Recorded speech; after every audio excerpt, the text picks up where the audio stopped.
تنزيل من رب العالمين.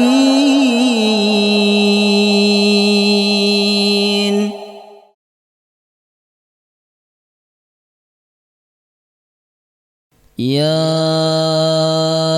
أيها الذين آمنوا إذا قيل لكم تفسحوا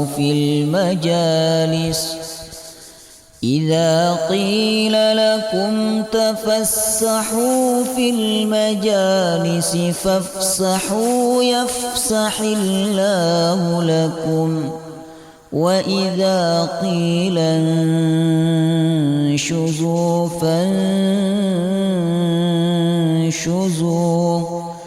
يرفع الله الذين آمنوا منكم والذين أوتوا العلم درجات والله بما تعملون خبير.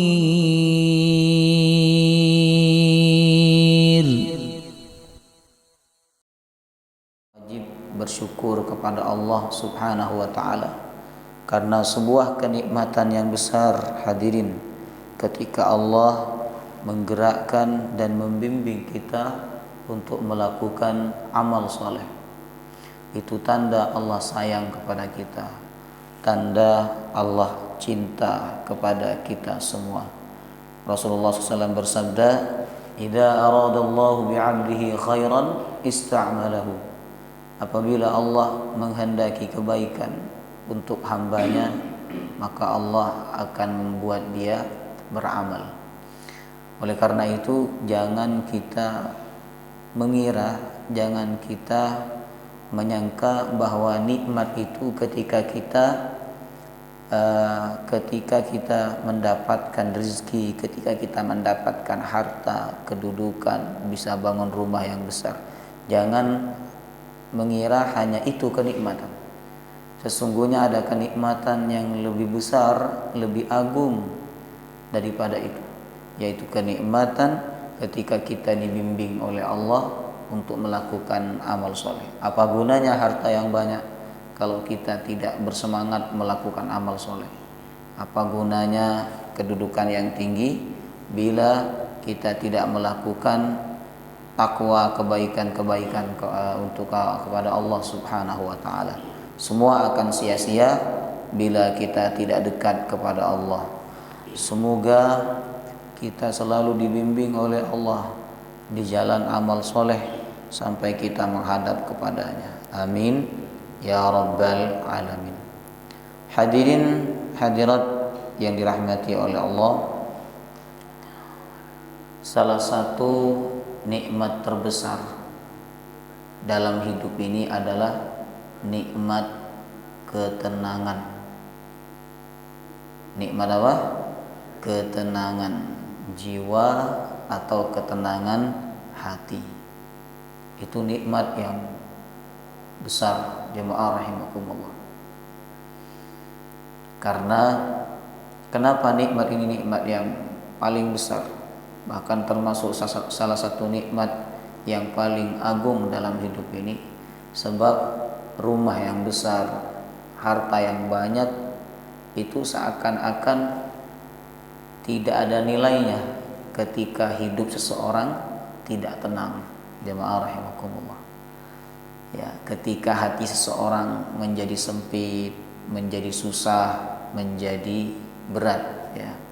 Sebaliknya, rumah yang kecil, harta yang sedikit akan terasa lapang bila hatinya lapang, bila hatinya tenang.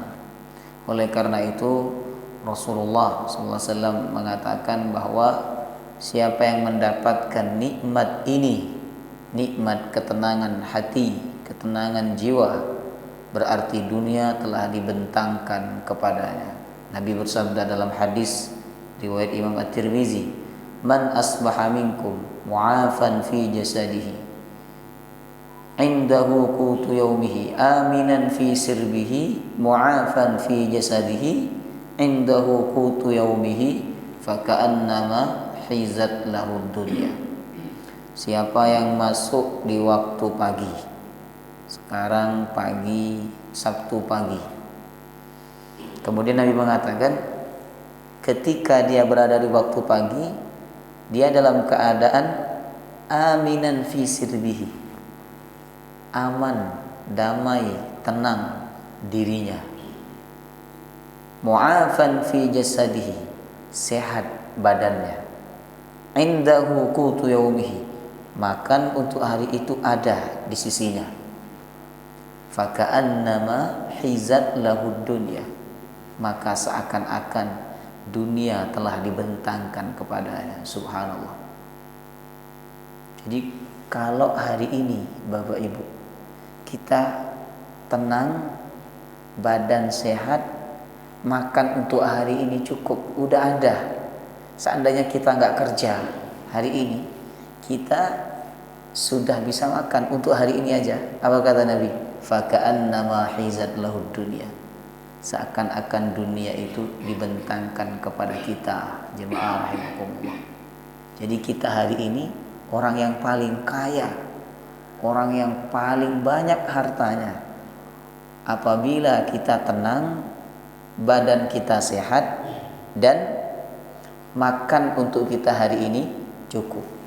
Ini ukuran kaya dalam pandangan Rasulullah Sallallahu Alaihi Wasallam. Jadi kaya itu bukan yang rumahnya besar, hartanya banyak. Bukan itu jemaah rahimakumullah dalam pandangan Nabi. Dalam pandangan Nabi itu kaya itu simpel sebenarnya. Orang hatinya tenang, badannya sehat, makan untuk hari itu cukup. Sudah kata Nabi, dia adalah orang yang kaya. Dunia telah dibentangkan kepadanya. Nah, maka jemaah rahimakumullah, kita harus bersyukur kepada Allah. Bila kita masuk di waktu pagi, kita punya 3 nikmat ini. Ya, bersyukur kepada Allah Subhanahu wa taala. Apabila kita masuk di waktu pagi, kondisi hati kita dalam keadaan tenang, dalam keadaan damai, dalam keadaan tentram. Nabi mengatakan dalam hadis yang lain, laisal ghina an kathratil ardi walakinnal ghina ghinan nafsi. Kaya itu bukan kaya materi, tapi kaya yang sungguhnya adalah kaya hati. Hatinya kaya dengan syukur, hatinya kaya dengan tawadhu, dengan ikhlas, hatinya tenang. Itulah orang yang paling kaya, kata Nabi Sallallahu Alaihi Wasallam. Jika ada 2 orang Bapak Ibu, satu orang yang banyak hartanya tapi tidak tenang jiwanya, yang kedua sedikit hartanya tapi tenang jiwanya. Menurut Nabi, di antara 2 orang itu mana yang paling kaya? Yang pertama apa yang kedua? Yang kedua. Kalau panjenengan disuruh milih, pilih yang pertama apa yang kedua? Hah? Yang kedua, sedikit harta tapi tenang. Jemaah rahimakumullah. Itu artinya apa? Manusia walaupun ada yang milih, nggak milih dua-duanya, milihnya yang ketiga. Banyak harta, hidup tenang. Nah, itu dambaan semua manusia. Hadirin, banyak harta, hidup tenang, badan sehat. Ya. Tapi kalau manusia itu dipaksa untuk memilih antara 2 golongan tadi, saya yakin mereka akan memilih golongan yang kedua. Walaupun tidak banyak harta, tapi jiwa tenang, hati damai. Karena ketika hati damai, ketika hati tenang Bapak Ibu, disitulah seseorang akan mendapatkan kenikmatan dan kelezatan dalam menjalani kehidupan. Jemaah rahimakumullah. Jadi ketenangan itu letaknya di hati memang, bukan pada harta, bukan pada rumah. Kalaulah ketenangan itu adanya pada harta, pada rumah, maka tentu orang yang paling kaya di Madinah saat itu adalah Nabi Muhammad SAW. Tapi Nabi kita ini bukanlah orang kaya ketika di Madinah. Tapi ketika di Mekah beliau adalah termasuk orang yang kaya, jamaah rahimakumullah. Karena beliau beristri dengan seorang wanita yang kaya raya. Tapi ketika Nabi di Madinah bukanlah orang yang kaya raya. Ada satu hadis yang sahih menyebutkan bahwa Nabi sallallahu alaihi wasallam pernah ketika siang hari yang sangat panas beliau keluar rumah karena lapar, Bapak Ibu. Bayangkan seorang pemimpin, seorang khalifah, seorang nabi dan rasul keluar rumah siang hari karena lapar, jemaah rahimakumullah, dan tidak ada makanan di rumah. Ya. Kemudian ketika itu Nabi sallallahu alaihi wasallam bertemu dengan sahabatnya. Nama sahabatnya adalah Abu Bakar dan juga bertemu dengan Umar ibn al-Khattab. Lalu Nabi bertanya kepada mereka, "Wahai Abu Bakar, wahai Umar, apa yang membuatmu keluar siang hari begini yang sangat panas?" Apa kata mereka? "Ya Rasulullah, kami keluar karena kami lapar. Di rumah kami nggak ada makanan." Subhanallah. Ya. Kemudian mereka balik bertanya kepada Rasulullah, "Lalu apa yang membuat engkau keluar wahai Rasulullah?" Apa kata Rasulullah? "Demi Allah yang jiwaku ada di tangannya, yang telah mengutusku sebagai Rasulnya, sungguh aku keluar di siang hari sebagaimana kalian keluar. Aku juga lapar," kata Nabi. Jemaah rahimakumullah. Kemudian Nabi SAW mengajak dua sahabatnya itu untuk datang ke rumah salah seorang sahabat Ansor yang Nabi memandang dia adalah orang yang banyak kebun kurmanya. Maka Nabi datang ke rumahnya. Kemudian Nabi SAW dihidangkan kurma dan air oleh sahabat tersebut. Ketika Nabi dihidangkan kurma dan air, Nabi bersabda kepada para sahabatnya. Apa kata Nabi? "Hadzal ma'u wat tamru minalladzi tus'aluna anhu yaumal qiyamah." Air dan kurma ini termasuk nikmat yang mana kalian akan ditanya tentangnya pada hari kiamat. Itu orang soleh, Bapak Ibu. Dapat nikmat itu bukan bangga, bukan bangga. Dapat nikmat itu justru khawatir tidak bisa mempertanggungjawabkan nikmatnya di hadapan Allah. Dapat nikmat kurma, hadirin, kurma air, khawatir tidak bisa mempertanggungjawabkan di hadapan Allah SWT. Sekarang orang dapat nikmat harta yang banyak, bukannya khawatir tidak bisa mempertanggungjawabkan di hadapan Allah, justru dia membangga-banggakan, dia memamer-mamerkan kepada orang lain. Inilah yang dikatakan oleh Allah dalam surah At-Takatsur, "Alhaakumut takatsur." Telah melalaikan kalian at-takatsur, saling berbangga-bangga dengan yang banyak, baik banyak hartanya, banyak anaknya, banyak pengikutnya, banyak jamaahnya, sampai melalaikan kalian mengingat Allah.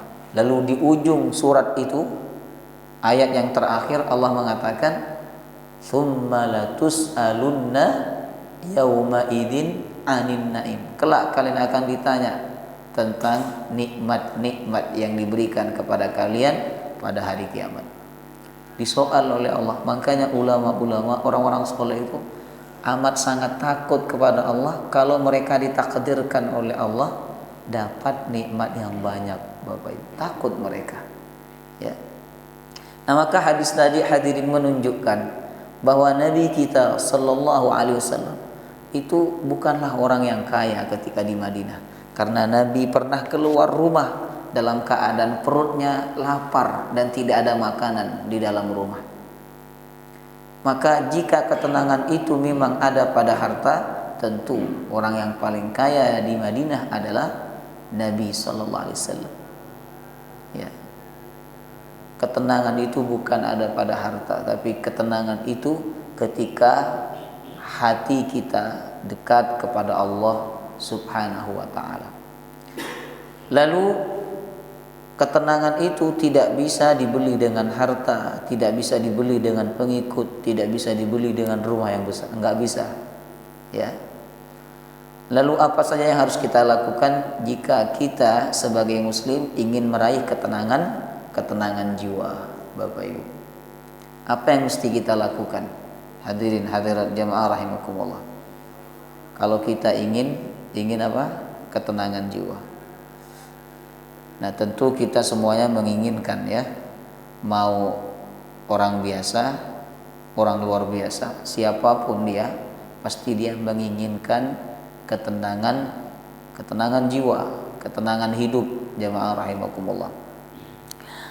Ada beberapa hal yang menjadi sebab kita dapat meraih ketenangan jiwa. Yang pertama, banyak cara Bapak Ibu orang itu menenangkan jiwanya, banyak. Ada yang melakukan meditasi. Jadi dia naik ke gunung, kemudian dia bersemedi, meditasi di situ. Ya, itu cara orang menenangkan jiwanya. Ada juga yang melakukan kemaksiatan. Ya, minum khamar, sabu-sabu dan lain sebagainya. Itu cara orang-orang menenangkan jiwanya, menenangkan pikirannya, jemaah rahimakumullah. Ada pula di antara mereka yang menenangkan pikirannya dengan cara apa? Merokok. Dihisap rokok itu, kemudian dikeluarkan pelan-pelan. Ya. Nah, kita sebagai umat Islam telah diajarkan oleh Allah dan Rasulnya bagaimana cara supaya kita mendapatkan ketenangan hati, ketenangan jiwa, jemaah rahimakumullah. Ada 9 sebab untuk meraih ketenangan hati.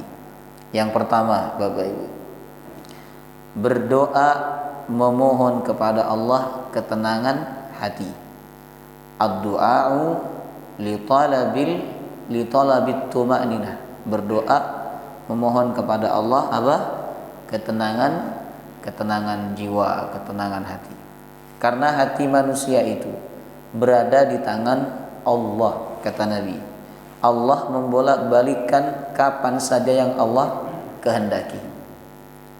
Allah berkehendak, berkuasa membuat hati kita tenang. Allah juga berkuasa membuat hati kita ruwet, Bapak Ibu. Makanya ketika hati kita dalam keadaan tidak tenang, kemudian kita ingin ketenangan itu ada di dalam hati kita, maka hal pertama yang harus kita lakukan adalah berdoalah kepada Allah, meminta ketenangan jiwa. Hadirin, karena hanya Allah yang mampu melapangkan dan menenangkan hati kita. Hanya Allah, bukan uang, bukan kedudukan, bukan pengikut, bukan ustadz, bukan kiai yang bisa menenangkan hati kita. Tapi Allah yang berkuasa melapangkan hati kita. Sebagaimana firman Allah dalam surah Al-Insyirah, alam nashrah laka sadrak. Bukankah aku, kata Allah, yang melapangkan dadamu, wahai Muhammad. Nah, ayat ini sangat jelas bahwa hanya Allah yang berkuasa melapangkan dada. Hanya Allah yang berkuasa menenangkan dada kita, jamaah rahimakumullah. Guru-guru saya dulu ketika mengajar, salah satu yang beliau sampaikan adalah tentang surah ini, Al-Insyirah, Bapak Ibu. Kata guru saya, kalau kamu ingin ketenangan, ingin kedamaian jiwa, bacalah Alam Nashrah dari ayat 1 sampai habis sambil memegang dada. Jadi ketika pikiran sedang ruwet, hati sedang berat, susah, baik susah karena penyakit, susah karena urusan ekonomi, susah karena urusan dengan orang lain, masalah, pegang dada, lalu baca apa? Alam nashrah laka sadrak wa wada'na anka wizrak alladhi anqadha dhahrak wa rafa'na laka dzikrak fa inna ma'al usri yusra inna ma'al usri yusra fa idza faraghta fansab wa ila rabbika farghab. Sambil direnungi maknanya, alam nasyrah laka sadrak, bukankah aku berkuasa, kata Allah, melapangkan dadamu. Wa wada'na anka wizrak, dan aku berkuasa menghilangkan beban hidupmu. Alladzi anqadha dhahrak, yang memberatkan punggungmu.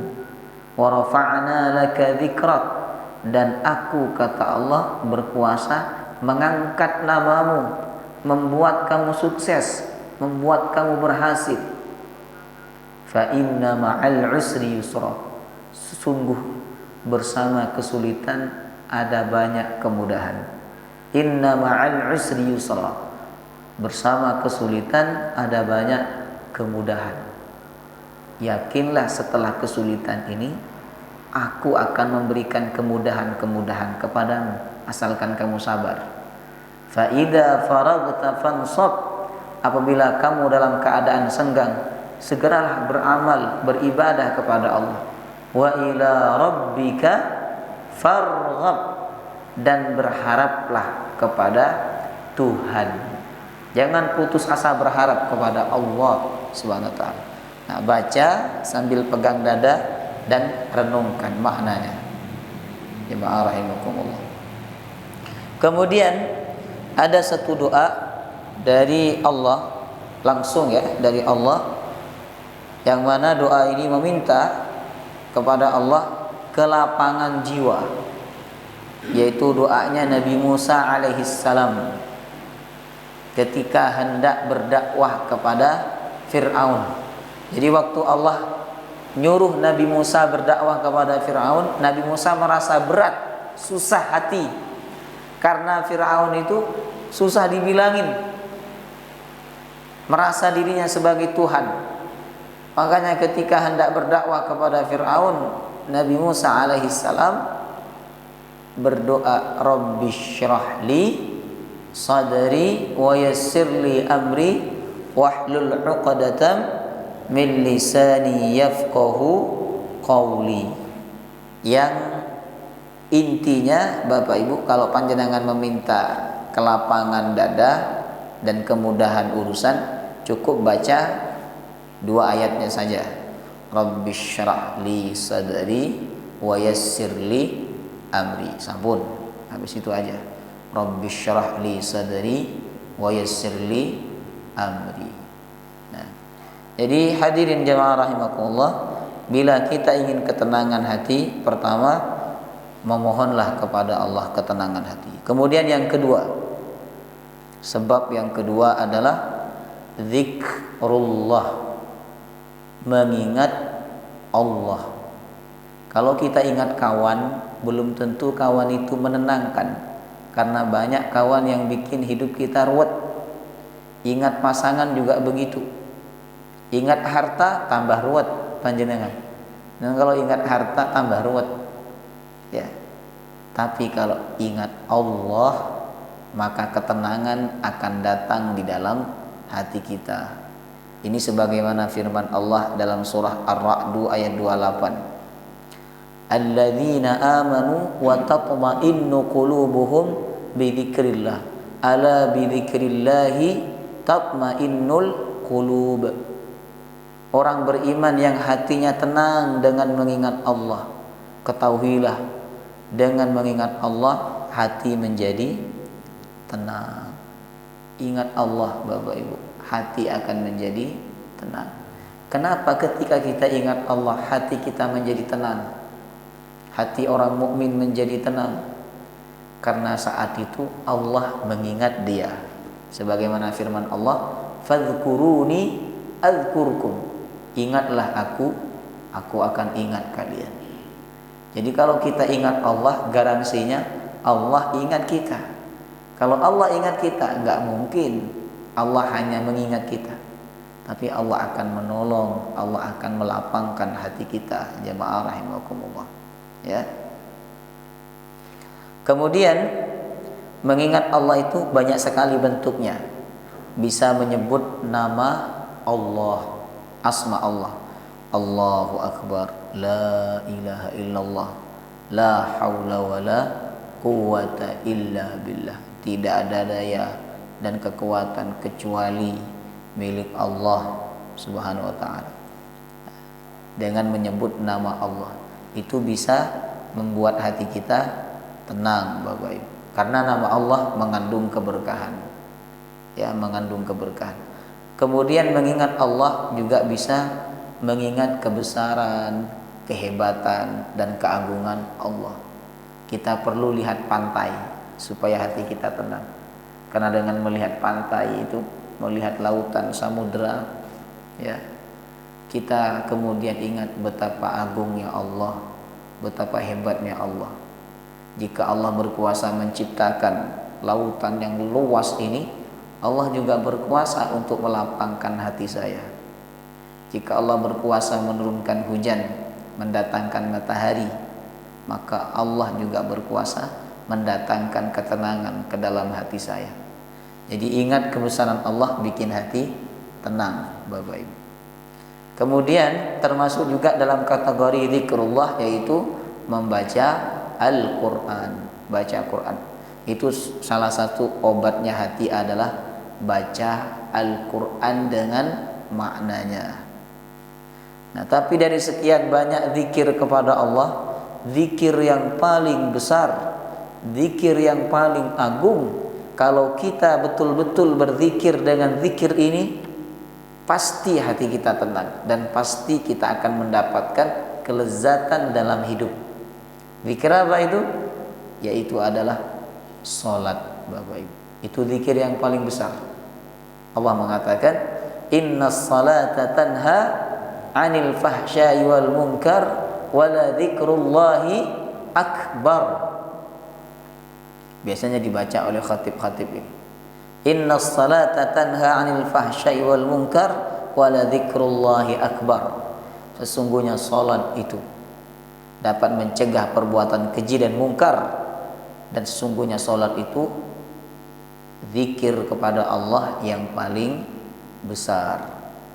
Ada zikir hati yaitu khusyuk, ada zikir lisan yaitu mengucapkan kalimat-kalimat di dalam salat, ada zikir gerakan yaitu apa? Mengangkat tangan, menundukkan kepala, ruku, sujud, duduk di antara dua sujud. Kalau di luar sholat, Bapak Ibu, kita mengangkat tangan begini, itu enggak masuk zikir. Kita ruku di luar sholat, tidak masuk zikir. Tapi ketika kita lakukan di dalam sholat mengangkat tangan, itu masuk dari bagian zikir.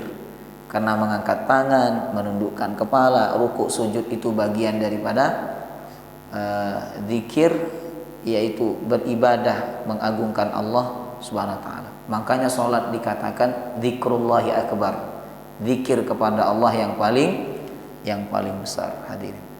Artinya begini, kalau kita tidak berhasil mengingat Allah di dalam salat kita, kita tidak akan berhasil mengingat Allah di luar salat. Itu kuncinya. Jadi kuncinya kita ingat Allah di luar sholat. Kuncinya sholat, Bapak Ibu.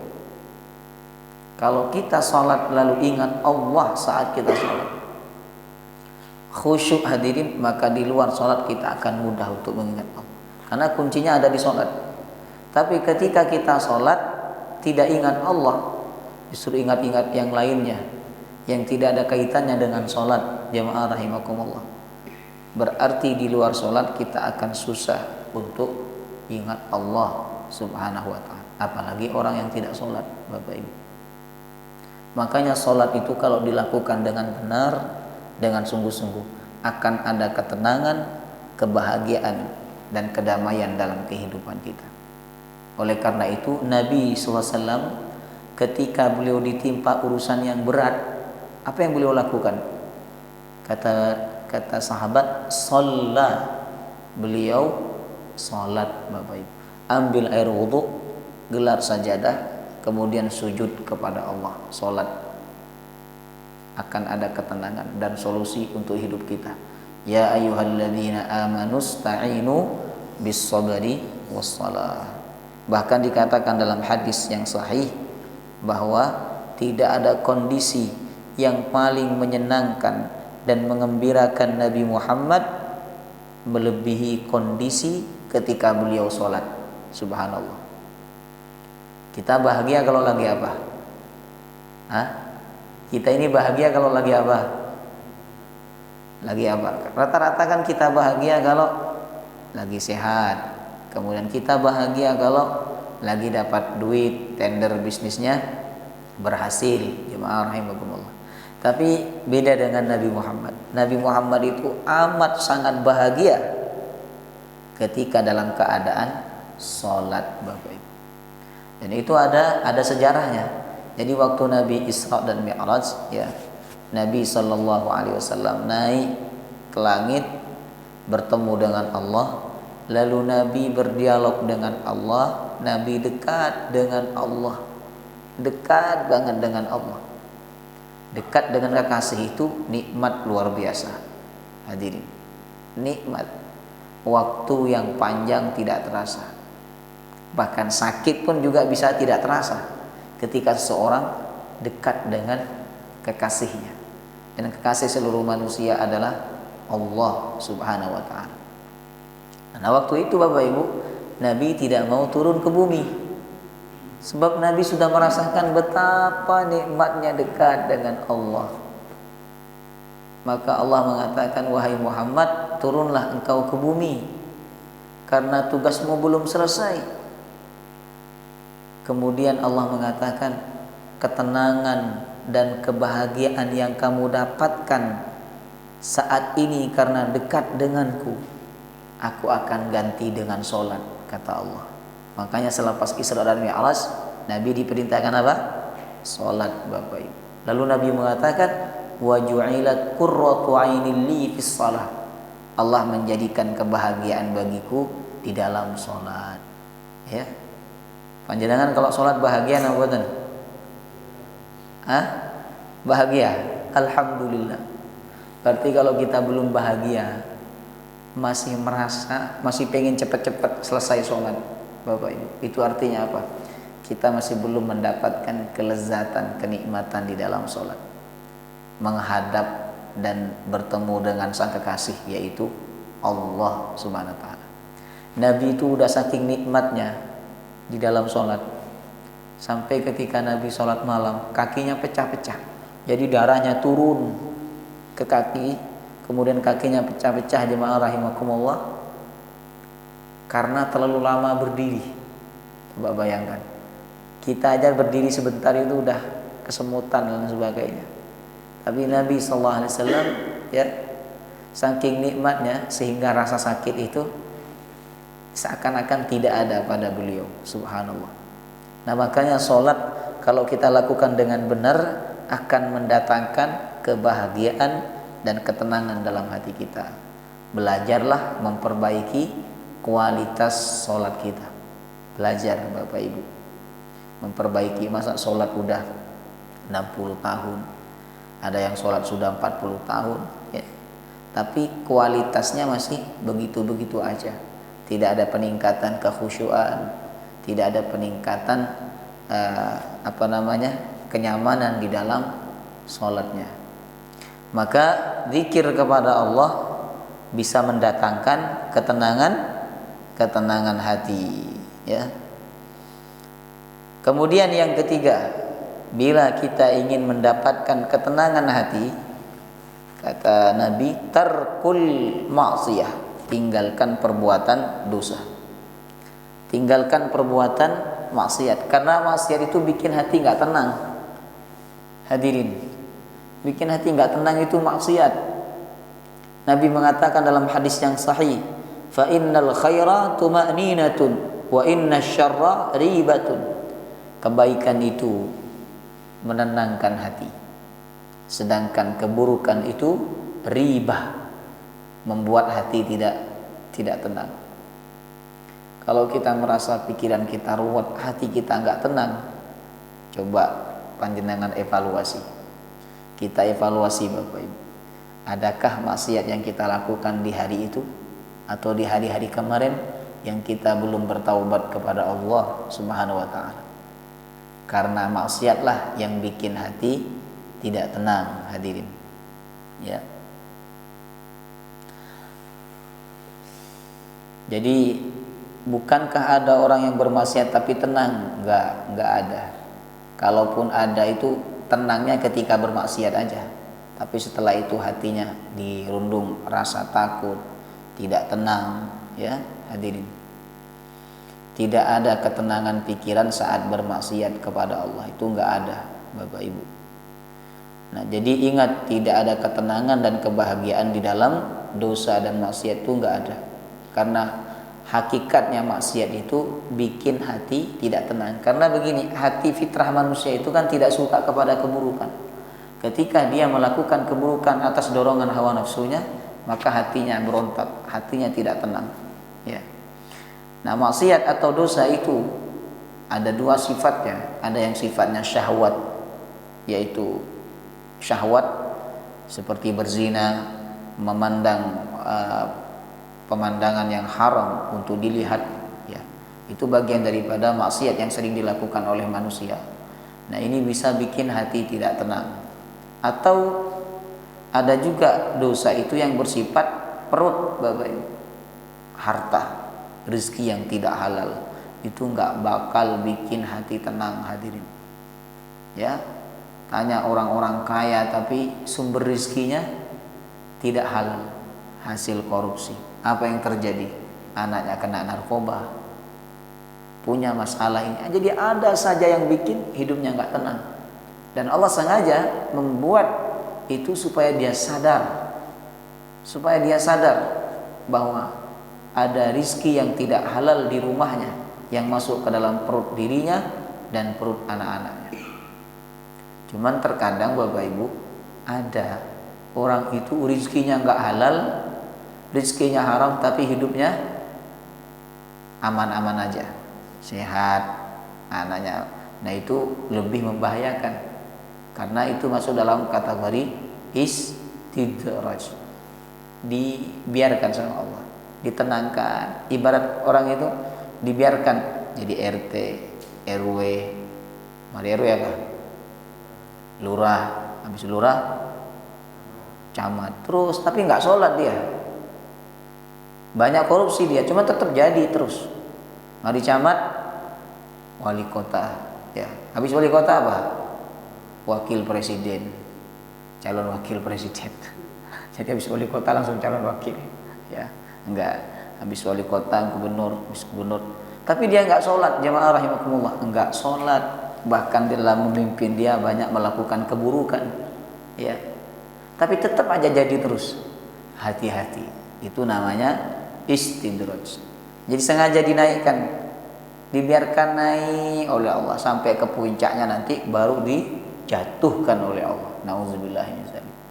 Makanya salah satu tanda Allah sayang kepada kita itu adalah ketika kita punya harta banyak, tapi harta itu melupakan kita mengingat Allah, lalu Allah mengambil harta kita, setelah itu kita kembali kepada Allah.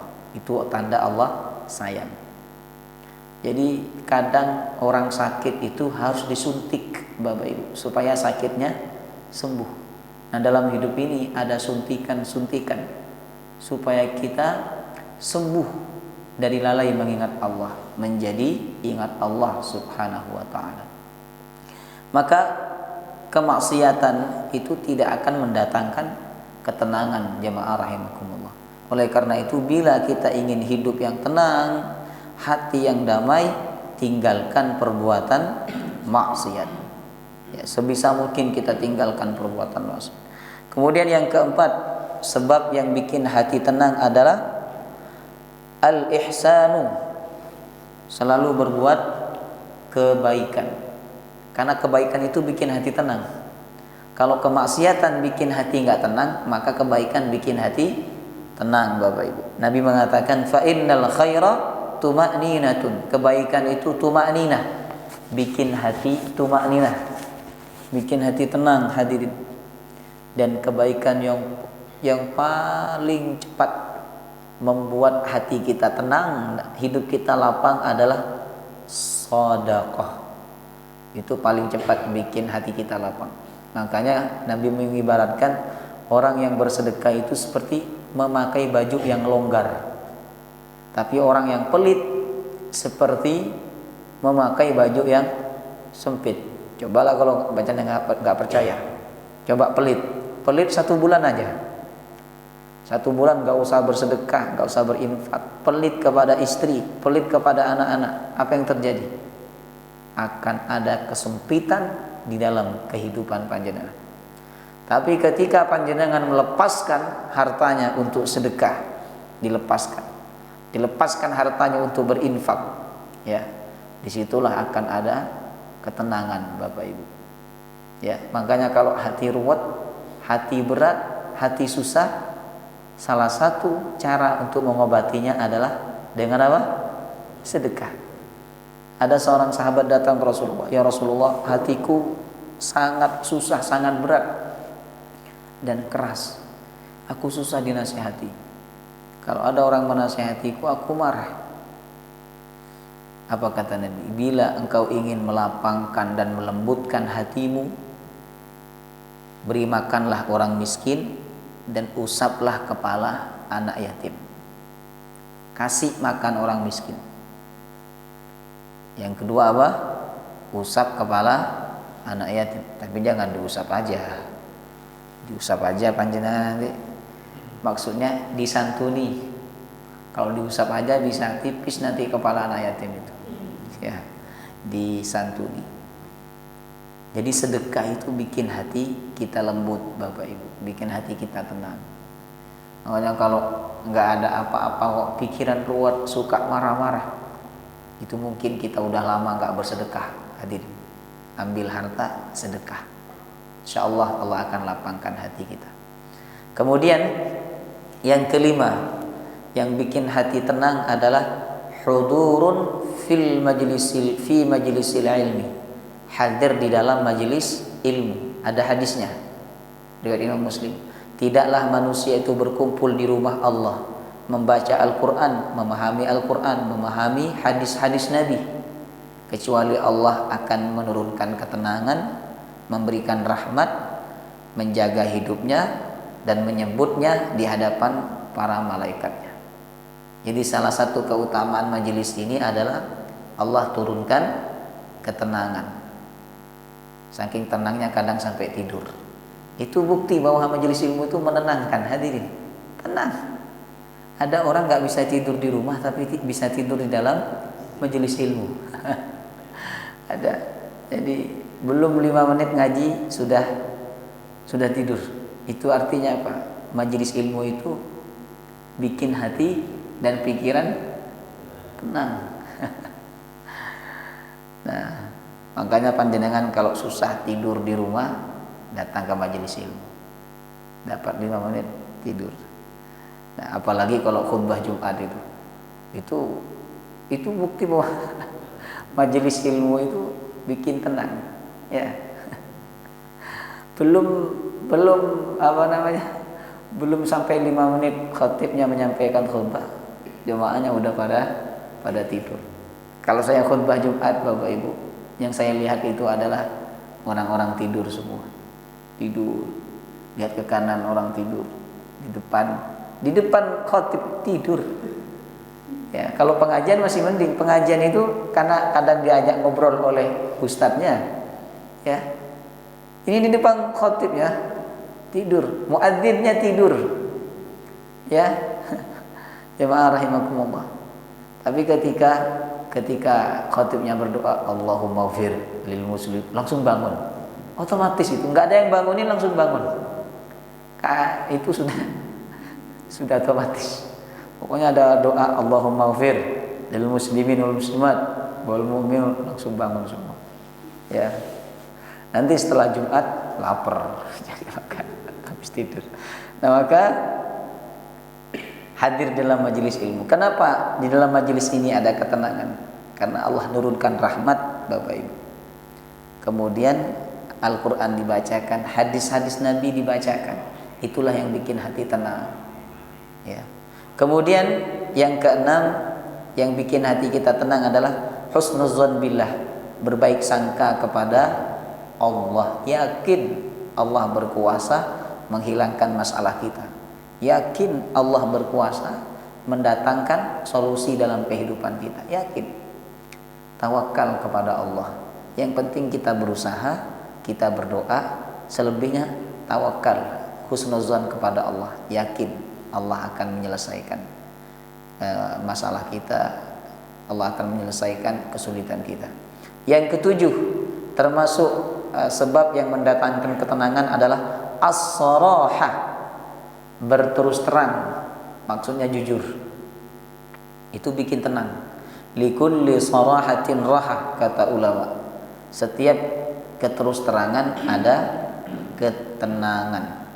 Terus terang, tenang Bapak Ibu. Tapi kalau orang itu abu-abu, nggak jelas, nggak terus terang, di situ akan ada ketidaktenangan di dalam hatinya. Jemaah rahimakumullah. Makanya orang beriman itu orang yang jelas, tidak abu-abu. Iya, iya, enggak. Itu orang beriman. Tidak berwajah dua, ya, tidak ngambang, tidak jelas. Jemaah rahimakumullah. Tapi orang beriman itu adalah orang yang jelas, orang yang tegas, orang yang tidak memiliki dua wajah. Iya, iya, tidak. Jemaah rahimakumullah. Terus terang, bikin hati kita tenang. Jujur, katakan apa adanya. Itu bikin hati kita tenang. Kemudian yang kedelapan, tidak membenci orang lain. Kalau kita nggak benci orang, hati kita tenang, Bapak Ibu. Maka maafkan semua orang yang salah kepada kita. Yang terakhir yang bikin hati kita tenang adalah asyukru billah, bersyukur kepada Allah Subhanahu wa ta'ala. Bersyukur. Jangan banyak melihat dunia milik orang lain, harta milik orang lain. Kita nggak akan pernah bersyukur kepada Allah. Tapi lihatlah harta yang ada pada diri kita, dan lihatlah orang yang lebih rendah dibandingkan kita hartanya. Dengan begitu kita akan bersyukur. Ketika hati kita bersyukur, disitulah akan ada ketenangan dalam hati kita, hadirin. Demikianlah 9 perkara yang membuat hati kita tenang. Semoga dapat kita amalkan, dan semoga Allah menenangkan, mendamaikan, dan melapangkan hati kita dimanapun dan kapanpun. Amin ya rabbal alamin. Wallahu ta'ala alam.